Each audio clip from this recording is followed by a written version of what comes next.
ఈ రోజు అంబేద్కర్ గారి జయంతి సందర్భంగా అందరికీ కూడా పేరు పేరున హృదయపూర్వకంగా శుభాకాంక్షలు తెలియజేసుకుంటా ఉన్నాను. ఎందుకంటే అంబేద్కర్ గారి పేరు తలుచుకుంటాం అర్థం. అంబేద్కర్ గారి పేరు తలుచుకుంటేనే అందరికీ కూడా ఒక ఉద్యమం నరనరాన ఉప్పొంగుతూ ఉంటుంది. ఏ వ్యక్తి అయినా కష్టపడితే ఎవరన్నా ఇబ్బంది పెడితే వారు వెనక్కిపోయినటువంటి సందర్భాలు అనేకం చూసినాం. కానీ బాబాసాహెబ్ అంబేద్కర్ గారు వారిని ఎన్ని కష్టాలకు గురి చేస్తే అంత రాటుదేలి తప్పించుకునేటటువంటి అవకాశం ఉన్నా, విదేశాలకు వెళ్లి మంచి నౌకరు చేసేటటువంటి అవకాశం ఉన్నా, విదేశాలలో పోయి వివక్ష లేకుండా మహారాజులాగా బతికే అవకాశం ఉన్నా, నేను ఒక్కటి పక్కకి వెళ్ళిపోతే కాదు, నా జాతి ప్రజలందరికీ కూడా విముక్తి జరగాలి, ఈ భారతదేశంలో జరుగుతున్నటువంటి వివక్షను అణచివేతను తొలగించడానికి నేను పనిచేయాలి అనేటటువంటి ఉక్కు సంకల్పంతో పనిచేసినటువంటి మహనీయుడు బాబాసాహెబ్ అంబేద్కర్ గారు. నిజంగా అంబేద్కర్ కేవలం దళితులకు మాత్రమే దేవుడు కాదు, ఓబీసీల కోసం కష్టపడ్డటువంటి మహా వ్యక్తి, మహిళల కోసం కష్టపడ్డటువంటి మహానుభావుడు, అన్నిటికన్నా ఎక్కువ మానవ హక్కుల కోసం పోరాటం చేసినటువంటి గొప్ప మనిషి. ఆయన రాజ్యాంగం రచించేటటువంటి సందర్భంలో చాలా మంది చాలా రకాలుగా మాట్లాడతారు. కానీ ఆనాడు భారతదేశంలో అప్పుడున్నటువంటి పరిస్థితుల్లో అంబేద్కర్ గారి కన్నా ఎక్కువగా చదువుకున్నటువంటి వ్యక్తి ఇంకొకరు లేకుండే. అంబేద్కర్ గారి కన్నా ఎక్కువ లోక జ్ఞానం, ప్రపంచ జ్ఞానం తెలిసినటువంటి వ్యక్తి ఇంకోరు లేకుండే.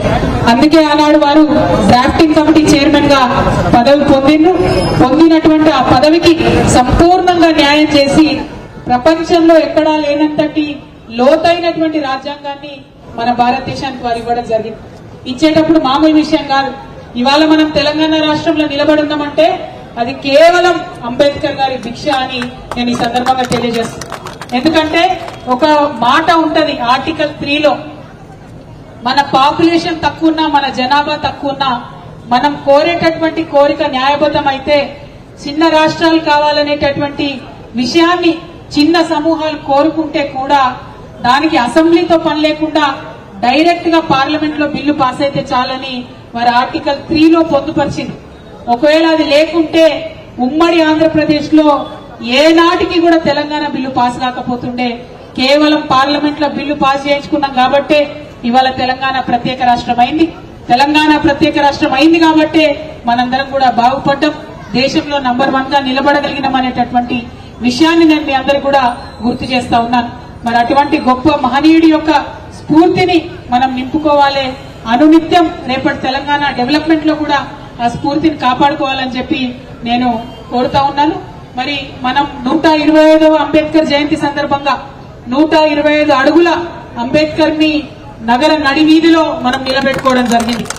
అద్భుతమైనటువంటి ఆ అంబేద్కర్ ని, వారి మన్మణ్ణి ఆనాడు ప్రకాష్ అంబేద్కర్ గారిని పిలుచుకొని మరి మనము ఇనాగ్రేట్ చేసుకున్నాం.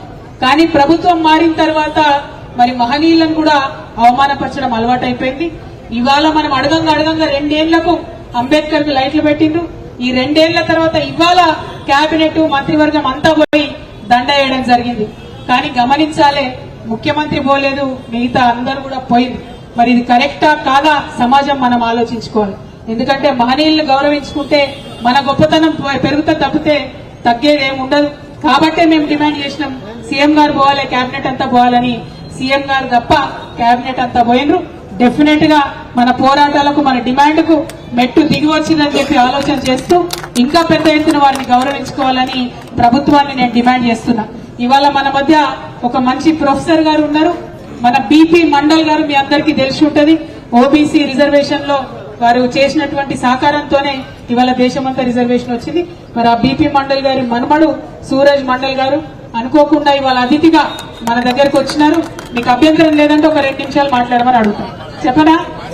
జై భీమ్, జై భీమ్, జై తెలంగాణ.